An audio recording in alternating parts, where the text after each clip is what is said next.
छत्रपती शिवाजी महाराजांच्या पदस्पर्शाने पावन झालेली कोकण भूमी आणि या कोकण भूमीमध्ये वेळते रामगड गावामध्ये आज या ठिकाणी श्री महापुरुष मंदिर वर्धापन सोहळा या ठिकाणी मोठ्या कार्यक्रमाने साजरा होत आहे आणि त्या ठिकाणी सत्यनारायणाची महापूजा या ठिकाणी आयोजित केलेली आहे आणि या सामन्यासाठी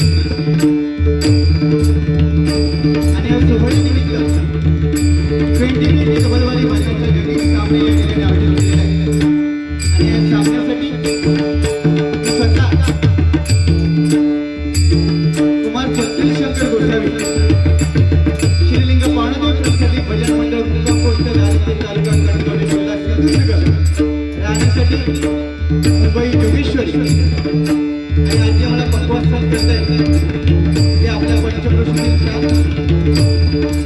निर्लोष गावचा कुमार भूषण गाडीगावकर आणि तबला साथ करता ओंकार गावकर आणि माझी कोळसपूर दैत्य आम्हाला ठिकाणी आवाहन केल्याबद्दल या बेरणे गावातील सर्व ग्रामस्थांचे निवासी मंडळाच्या वतीने आभार मानतो तसेच आजच्या रात्रीपुरता माझ्या जोडीला असणारे बुवा श्रीमान मकरंद मोडक बुवा काही मोडे तासाचे भजन मंडळ आणि त्यांना पक्वास्वाद करता येते ते सिंधुदुर्गातील नामवंत पक्वाद्वादक मनीष निकम आणि तबला साथ करता आपल्या परममित्र ओंकार लपटे आणि त्याची कोरस होत आहे आम्हाला या ठिकाणी दोन्ही कोणी आमंत्रित केल्याबद्दल सर्व ग्रामस्थांनी माझ्या मंडळाच्या वतीने आभार मानतो आहे डबलवारी मार्गानंतर असंख्य भजनी कलाकार पक्वाद्वादक कोरस मंडळी तसेच दशावतारी कलाकार महान कलाकार या ठिकाणी आले सर्वांच्या चरणाशी नतमस्तक होते त्यांनी आम्हाला फोनवर जे संपर्क साधला ते आमचे परममित्र अमित मोडके साहेब त्यांच्याही चरणाशी नतमस्तक आहे सर्वांच्या चरणाशी नतमस्तक होतो महाराष्ट्रातील नव्हे तर साऱ्या जगताचे आराध्य दैवत 14 विद्यातो सकला आधार गणपती गजाननाच्या चरणी विद्येची देवता सरस्वती मातेला देवार वंदन करतो गोमराम प्रतिपालक परश्री माते समान मानणारे छत्रपती शिवाजी महाराजांना मानाचा पूजा करतो त्यांनी मला जन्म दिला त्या मातृपितृ देवतेच्या चरणी नतमस्तक माझ्या गावची ग्रामदेवता आणि कोणत्या ग्रामदेवतेच्या चरणी नतमस्तक आजच्या या 2020 डबलवारी भजनाच्या जगती सामन्याला सुरुवात करतो जय हिंद जय महाराष्ट्र जय हिंद जय महाराष्ट्र जय हिंद जय महाराष्ट्र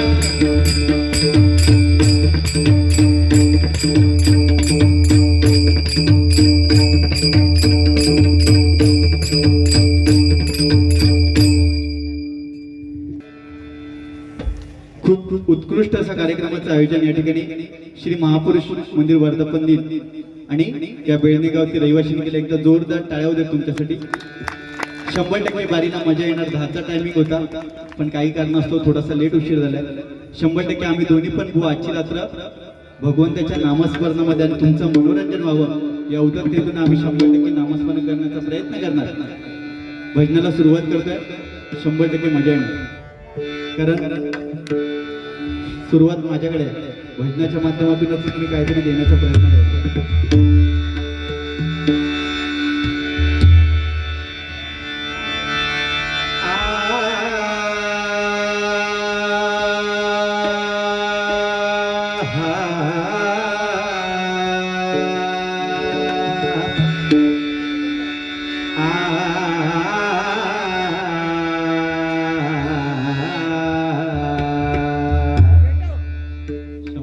भेटणार त्यांच्या मी जरा बटना फिरवायची मजा देते हो जरा बटना फिरवा तुमका पण जरा मजा होते बटना फिरवा जरा शांत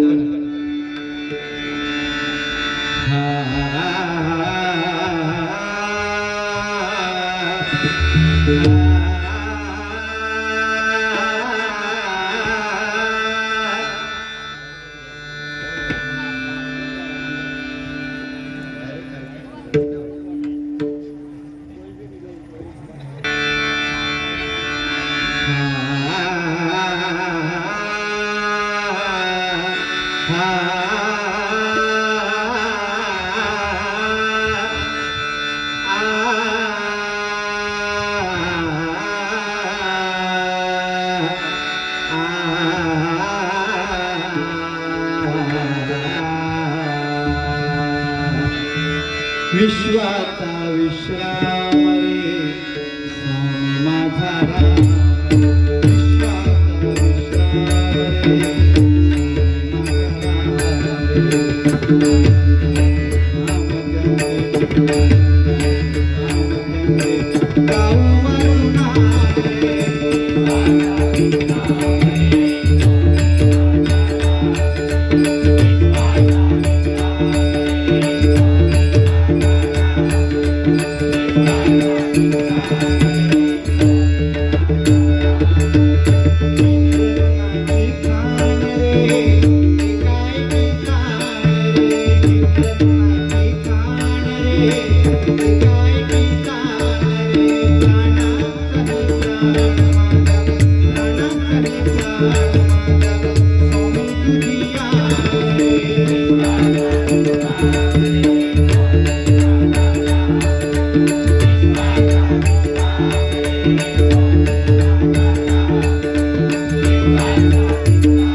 ओम ब्रह्मांड ध्वनी झाली.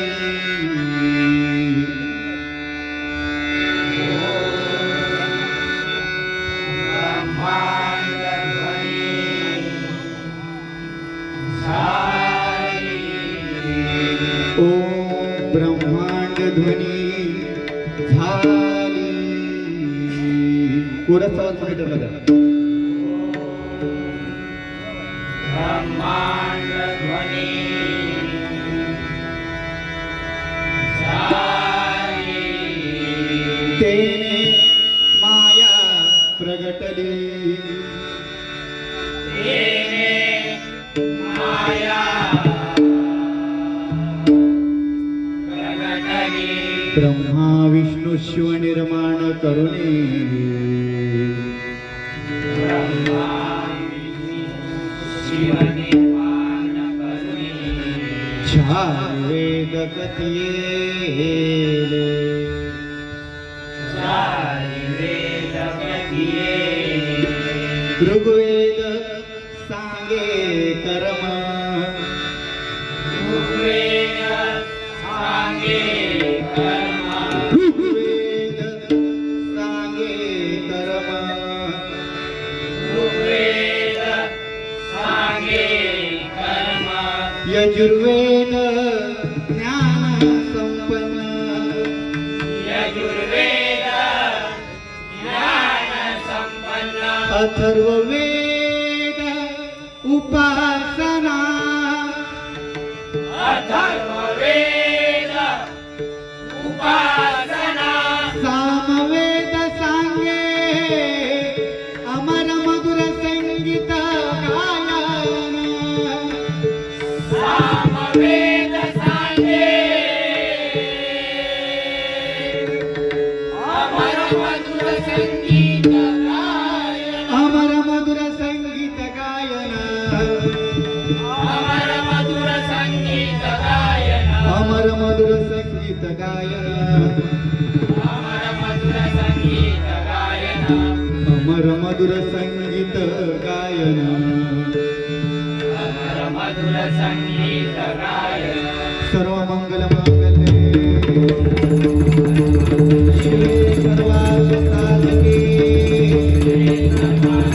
शरणे त्र्यंबके गौरी त्र्यंबके गौरी नारायणी नमोस्तुते नारायणी नमोस्तुते नारायणी नमोस्तुते नारायणी नमोस्तुते हरिमना कुंडली कवरदा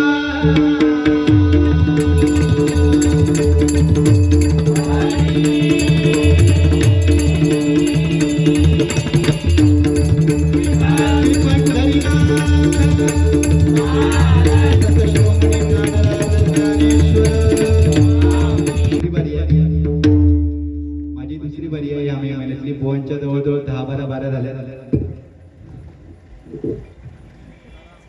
बुवा 100% भजन पण होणार काय भजन प्रत्येक भजन बुवा सांगत असतो भ म्हणजे भजावा ज म्हणजे जपावा न म्हणजे नमावा भक्ती रसातून जनमानसांसमोर नतमस्तक होणे ते मायबाप प्रसिद्ध भजन आहे भजन एकट्याने होते याचा काही विषय नाही पण 4 जण जरी असली तरी भजन होतं लक्षात घ्या तुकाराम महाराजांनी सांगितलंय ते वेडे वाकुडे गाय ना परी तुझाच म्हणविन मज राखे दिन राहता वेद साथ करी आता भजन करताना ताल सूर याची काही आवश्यकता नाही आपण त्या भगवंताचं भजन निस्वार्थपणे जर त्या भगवंताचं आपण जर भजन केलं तर त्याचं तो फळ आपल्याला नक्की देणार लक्षात घ्या जर आपण स्वार्थ वृत्तीने गेलो त्या भगवंताकडे आणि काही मागायला गेलो समजा आपण 20 रुपये घेऊन गेलो तर भगवंताकडे आणि जेव्हा सांगला बाबा 20 लाख रुपये लागा देत ना मागा लॉटरी तर ती भक्ती काय मायबाप प्रसिद्ध कामाची नाही आमचं भजन सुद्धा तसंच आहे पहिले पारंपरिक बाऱ्या व्हायच्या आता 2020 काले तस्मै नमः कालमानाप्रमाणे भजना बदलत गेली पहिले पारंपरिक भारुडा सकट व्हायची पण एक सांगतो मी माझी ग्वाही देतो तुम्ही जर थांबलात तर भारुडा सकट भजन केल्याशिवाय मी जाणार नाही चंद्रकांत कदम व्हायची 100% भारुडा सकट मी बारी करण्याचा तुम्ही प्रयत्न केला फक्त तुम्ही सगळ्यांनी थांबायचा कारण मी 3-4 बारी केल्यात पारंपरिक फक्त या मे महिन्याची माझी दुसरी बारी ठीक आहे बुवा पण छान जोडीला राजवेंद्र बुवा तिकडे बुवांसाठी जोरदार टाळ्या होत्या काय आणि अतिशय जवळचे मित्र आहेत खूप 5-6 महिन्यांनी गावले पण बघूया होणच जाऊ दे काय रामकृष्णारी मंत्रावरती मायबाप प्रसिद्ध आमचे भजन आहे तो राम समजायला सोपं आहे लिहायला सुद्धा सोपं आणि उच्चारायला सुद्धा सोपं आहे कारण जगाचा मालक सोबत असताना मुठभर सोनं असलेल्या हाताचं मोह त्या सीतामाईला झाला मुठभर सोनं असल्याचं मोह त्या सीतामाईला झाला पण प्रभू रामाची किंमत तिला कधी कळाली लंकेत गेल्यावरती कळाली की या सोन्यापेक्षा आपलं नवरो किती श्रेष्ठ तसा तो कृष्ण समजायला कठीण आहे कारण 100 कौरव आणि 5 पांडव 100 कौरव असून एक सुद्धा जिवंत राहिला नाही आणि 5 पांडव असून एकाच्या सुद्धा अंगाला धक्का लागला नाही तो मायबाप प्रसिद्ध कृष्ण समजायला कठीण अहो कृष्ण मिळवणं पण साधं काम नव्हतं त्या राधेला सुद्धा 60 वर्षात तप करावं लागलं तेव्हा तो कृष्ण मिळालाय तो कृष्ण समजायला कठीण हवे एकदम आणि हरी म्हणजे कोण हरी म्हणजे पांडुरंग परमात्मा तो हरी आहे त्या हरीने सजीव आणि निर्जीव या दोन्ही गोष्टीचं त्यांनी कल्याणच केलंय सजीव गोष्ट म्हणजे कोणती तर आपण माणूस आहोत आपण त्या भगवंताचं जेवढं नामस्मरण करणार तेवढं तो आपल्याला फळ निश्चित देणार पण सजीव गोष्टी बरोबर त्यांनी निर्जीव गोष्टीचं सुद्धा त्याने कल्याणच केलंय निर्जीव गोष्ट म्हणजे कोणती जर आपण पंढरपुरामध्ये गेलो जेव्हा आपण गाभाऱ्यात जेव्हा पांडुरंगाचे दर्शन घ्यायला जातो तेव्हा आपण पहिलं निर्जीव विठ्ठलाचं दर्शन घेतो नंतर त्या पांडुरंगाचं दर्शन घेतो म्हणून त्या पांडुरंगासाठी जोरदार टाळ्या होत्या कारण 500 वर्षांचा प्रभू रामाची प्राणप्रतिष्ठा त्या अयोध्येमध्ये झाली आहे म्हणजे आपण किती भाग्यवान आहोत की आपल्याला तो 16 उघड्या डोळ्याने बघता आलाय आणि आम्हालाही बुवा नारदाची आपल्याला गादी भेटली आहे तर या नारदाच्या गादीवरती बसून आपण काय लोकांना दिलं पाहिजे कारण ही पंचक्रोशी म्हटल्यानंतर या ठिकाणी नामदेव घाडीबुवा कैलासवासी नामदेव घाडीबुवा तसेच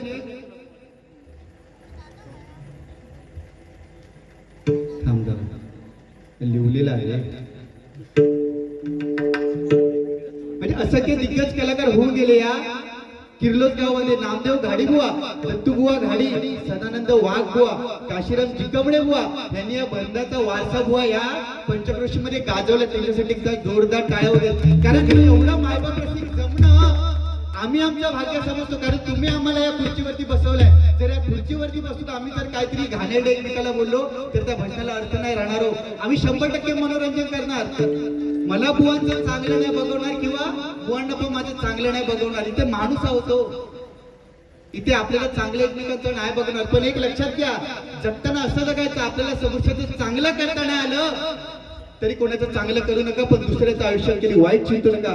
कारण जेवढा आपण पाप आणि पुण्य करू त्याचा कर्माचा हिशोब सरते शेवटी आपल्याला द्यायचा आहे. म्हणून बघा ना, मरणाच्या उंबरठ्यावर असताना दशरथ राजा त्याने जोरात निकाली मारली का? कारण ऐन तारुण्यात त्याने श्रावण बाळाला मारलेला बाण आणि त्याचं ते रण्य आणि श्रावण बाळ गेलेल्याची बातमी जेव्हा त्याच्या आई वडिलांना कळली तेव्हा त्याच्या आई वडिलांचं विवळणं तिथे दशरथ राजाला शेवटच्या उंबरठ्यावर असताना दिसत होतं. म्हणून कर्म कुणाला चुकलं नाही. लक्षात घ्या. अहो प्रभू रामाला ते कर्म भोगावं लागलं. 14 वर्ष वनवासाला जावं लागलं का? तर सत्ययुगामध्ये परशुराम बापाची आज्ञा त्याने शिरसावन्न मानली. कोणाची? जमदग्नी ऋषींची. जमदग्नी ऋषींनी परशुरामांना सांगितलं, जर तुझ्या आईला जर यायला उशीर झाला तर ती गंगेवरती पाणी आणण्यासाठी गेली होती. जर तुझ्या आईला यायला जर उशीर झाला तर तिची मान धडावेगळी करून टाक. पण ती रेणुका माता तिकडे ती मिलन बघत राहिली. जेव्हा त्या नदीवरती ती गेली होती गंगेवरती तीर्थ आणायला, गंगेवरून यायला तिला उशीर झाला म्हणून बापाची आज्ञा त्या परशुरामाने शिरसावन्न मारली आणि आपल्या आईचं मुंडकं त्याने धरडा वेगळं केलं. आणि हे पाप त्याला कधी भोगावं लागलं? त्रेतायुगामध्ये भोगावं लागलं. 14 वर्ष त्याला वनवास भोगावं लागला आणि त्याला स्वतःच्या आईपासून त्याला अलिप्त राहावं लागलं. तो देव चुकला नाही होता, आपण माणूस आहोत. लक्षात घ्या. म्हणून त्या प्रभू रामांचं गाणं घेतो आणि नोटेशनला सुरुवात करतो. आणि 100% मी माझ्याकडे जेवढं आहे हेच देण्याचा मी प्रयत्न करणार. मला समोरच्या बुवाला बोलायची पण गरज नाही. लक्षात घ्या. श्रीराम जानकी बैठे हैं मेरे सीने.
देह देवाचे मंदिर,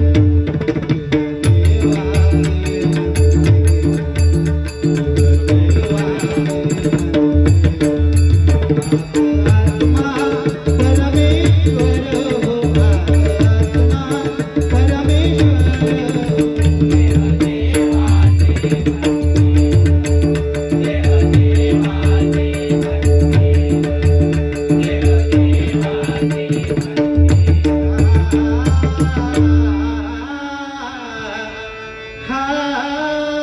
सोळा मात्र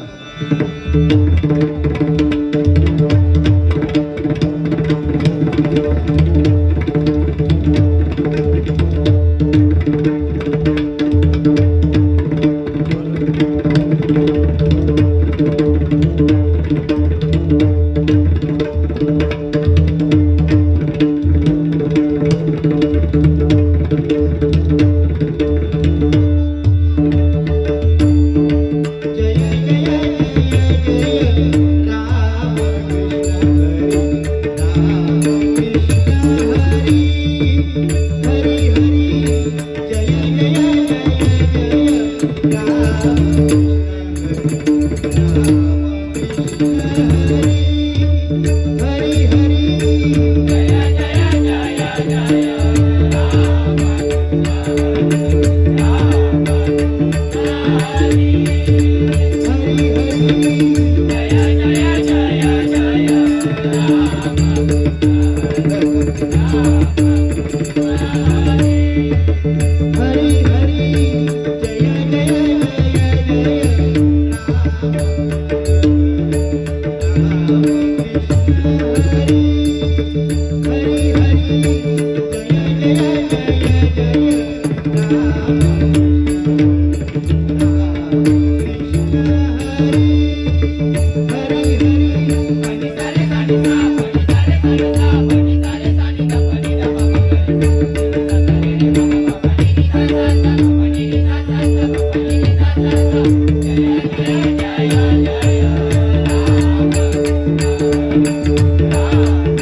धन्यवाद.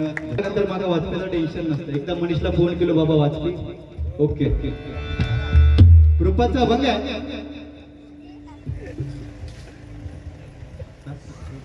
खुर्चीची जरा व्यवस्था करा. कृपाचा अभंग आहे. कृपा पाहत आलो तरी सुख झाले हो सगळे, तो हा विठ्ठल बरवा. बरवा म्हणजे खरा. तुकाराम महाराजांना जो विठ्ठलवरती जो विठ्ठल उभा आहे तो तुकाराम महाराजांना अभिप्रेत नाही. तर तुकाराम महाराजांना कोणता विठ्ठल अभिप्रेत आहे? जो या माणसाच्या देहामध्ये वास करतोय. देह देवाचे मंदिर, त्याचा आत्मा परमेश्वर. या देहामध्ये तो परमेश्वर वास करतो. आणि हा जर परमेश्वर आपल्याला समजायचा असेल तर मायबाप रसकोड सद्गुरूच्या चरणी लीन गेल्याशिवाय पर्याय नाही. ज्ञानदेव महाराजांनी सांगितलंय, देवा नाही रूप, देवा नाही गाव, देवा नाही नाव कुठे काही. देवाला रूप नाही, नाव नाही, गाव नाही, मग तो भगवंत आहे तरी कुठे? तर आपल्या देहामध्ये तो वास करतोय. भूजल तेज समीरत रविसची कष्टाची असे भरला. स्थिर जल व्यापुरी जगदात्मा तो दशांगुले उरला. आपण जर बेबीपासून अशी 10 बोटं घेतली तर मायबाप इथे तो परमेश्वर वास करतोय आणि हा परमेश्वर मायबाप समजायचा असेल तर सद्गुरूशिवाय पर्याय नाही. आपण म्हणतो वाल्याचा वाल्मिकी झाला, तद्गत रामायण लिहिलं गेलं. मग वाल्याचा वाल्मिकी झाला त्याच्या मागे कारण काय होतं? त्याला कोण मिळालं? त्याला नारद मुनींसारखे सद्गुरू मिळाले. आणि त्या नारद मुनींनी त्या वाल्याला विचारलं, अरे हे तू पाप करतोय, हे तू पाप करून आपल्या बायका मुलांचं पोट भरतोय, मग या पापामध्ये तुझ्या घरातले कोणी सहभागी आहेत का? कारण तो चोरी लुबाडी करणारा तो वाल्या होता आणि आपल्या बायको मुलांचा आई वडिलांचा तो पोट भरायचा. मग तू जे पाप करतोय त्याच्यात तुझ्या घरातले सहभागी आहेत का? वाल्या म्हणाला, मला काय त्यातलं काय माहिती नाही, पण मी माझ्या घरी जाऊन सांगतो. तर वाल्या घरी विचारून आला की मी जे पाप करतोय, मी जे चोरी लुबाडी करून तुम्हाला जे अन्न वगैरे घालतोय खायला, त्याच्यात तुम्ही सहभागी आहेत का? तर त्याची बायका मुलं वगैरे म्हणे, नाही आम्ही त्याच्यात सहभागी मुळीच नाही. तर तो नारद मुनीकडे परत आला वाल्या, आणि नारद मुनींना त्यांनी सांगितलं की मी जे पाप करतोय त्याच्यामध्ये माझ्या घरातले कोणीही सहभागी नाहीये. वाकण बघतो काय नाही, त्याची वाकण बघतो. मग एवढं आवडतंय काय? बुवा जरा या, सध्या मिस्त्री बुवा एकदा जोरदार टाळ्या काय आमच्या मालाडमध्ये प्रथमतः डबलवारी केली आणि 100% बुवा परशुराम पांचाळ बुवांचा वारसा ते जपतायत. बुवा सुद्धा त्या स्लाइड मधले. तर नारद मुनींनी सगळं सांगितलं, त्या वाल्याने नारद मुनींना सांगितलं की मी जे पाप करतोय त्याच्यामध्ये कोणीही सहभागी नाही. तेव्हा नारद मुनींनी त्यांना मंत्र दिला, तुला जर पाप कमी करायचं असेल तर तू राम राम बोल, तू राम नामाचा उच्चार कर, तुझा पाप आपोआपच कमी होईल. वाल्या राम राम राम राम म्हणायला गेला, पण त्याचं पापच एवढं झालेलं होतं की त्याच्या तोंडातून साधं राम नाम उच्चारता येत नव्हतं. म्हणून नारद मुनी सांगितलं, तुला राम राम उच्चारता येत नाही ना, नको उच्चारू, तू मरा मरा म्हण, मरा मरा मरा मरा, त्याचा राम राम झाला आणि वाल्याचा वाल्मिकी झाला. जर तो वाल्या कोणी गुंड प्रवृत्तीचा असून तर वाल्याचा वाल्मिकी होऊ शकतो, तर आपण माणूस आहोत. तुकाराम महाराजांनी सांगितलं, कामधाम करता रिकामी बसता मुखाने विठ्ठल बोला. जेव्हा आपल्याला कामातून वगैरे थोडासा वेळ भेटला तर त्या रामनाम तुम्ही जपा. जेवढं तुम्ही रामनाम जपाल त्याचं फळ आपल्याला नक्कीच मिळणार आहे. कारण 2 दिवसाचं जगणं आहे. जन्म आणि मृत्यू हे 2च दिवस आहेत. जो जन्माला आलाय त्याला मृत्यू अटळ आहे आणि तत्व आकाश एकच तत्व राहणार आहे शेवटपर्यंत, लक्षात घ्या. त्याच्यामुळे हे जर जन्म हा मूळ शब्द पण कसा आहे, ज म्हणजे जन्म आणि म म्हणजे मृत्यू, मध्ये जो अर्थ नाही. हा 84चा फेरा जर आपल्याला टाळायचा असेल तर मायबापाची को नामस्मरणाशिवाय पर्याय नाही. आणि हेच आम्ही त्याच्यातून सांगण्याचा प्रयत्न करतोय. रूपाचा अभंग म्हटल्यानंतर पांडुरंग समोर आला. पांडुरंग कोणासाठी उभा आहे? पुंडलिकासाठी उभा आहे. पुंडलिक काय करतोय? आपल्या आई वडिलांची सेवा करतोय. 28 तो पांडुरंग त्या पुंडलिकासाठी उभा आहे. याचाच अर्थ काय? जर आपल्याला माणसाचा जन्म मिळालाय तर आपण आपल्या आई वडील जोपर्यंत जवळ आहेत तोपर्यंत आपण आपल्या आई वडिलांची सेवा केली पाहिजे. आपलं ग्रामदैवत, आपलं कुलदैवत, त्यांच्या चरणाशी तुम्ही नतमस्तक व्हा, तुम्हाला आयुष्यात काही कमी पडणार नाही. लक्षात एकदा जोरदार टाळ्या वाजवा तुमच्या देवासाठी. कारण देवाला सगळीकडे जाता नाही आलं म्हणून त्याने आपल्याकडे आई वडील पाठवलेत, परमेश्वरासारखे आपले आई वडील पाठवलेत. त्या आई वडिलांच्या डोळ्यात कधी अश्रू येणार नाही असं कोणतंही वर्तन तुम्ही करू नका, तुम्हाला आयुष्यात काही कमी पडणार नाही. रूपाच्या अभंगाला सुरुवात करतो आणि नंतर मी बुवांकडे बारी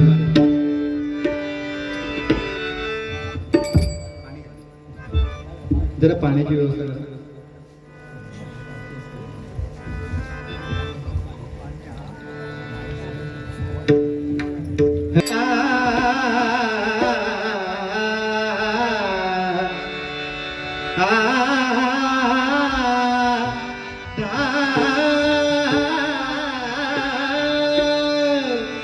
जय गंगे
एकदा रघुनाथ घाणेबुवांसाठी एकदा जोरदार टाळ्यावर आमच्या बारी बघण्यासाठी आले आणि महेंद्र मोडक यांच्यासाठी सुद्धा जोरदार टाळ्यावर. तसेच या ठिकाणी युट्यूब चॅनलवाले आमचे रासम काका ते रिटायर्ड झालेत, पोलीस मध्ये ते रिटायर्ड झाले, तरी पण ते आमचं भजन ऐकण्यासाठी या ठिकाणी एकदा जोरदार टाळ्यावर आहेत त्यांच्यासाठी. नंतर आमच्या मकरंद बुवांचे भाऊ मंदार मोडक आणि यश चव्हाण. आणि काय आम्ही या युट्यूबच्या माध्यमातूनच कुठेतरी पुढे यायचा प्रयत्न झालाय, कारण लोक जेव्हा बघतात तेव्हाच आम्हाला कुठेतरी 4-5 प्रोग्राम भेटतात. बुवा प्रख्यात आहेत, 500-600 प्रोग्राम झालेत बुवांचे, माझे हल्ली 40 झाले.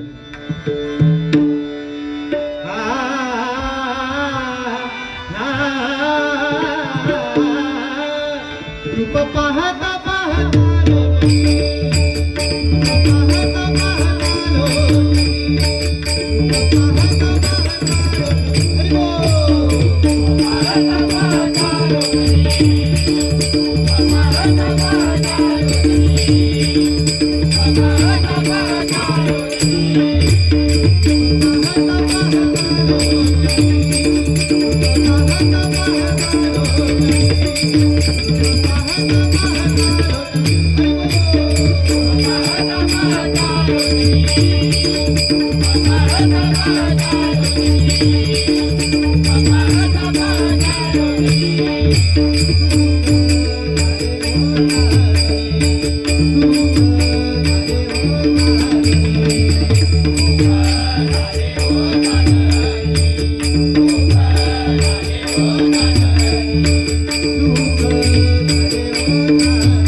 परमात्मा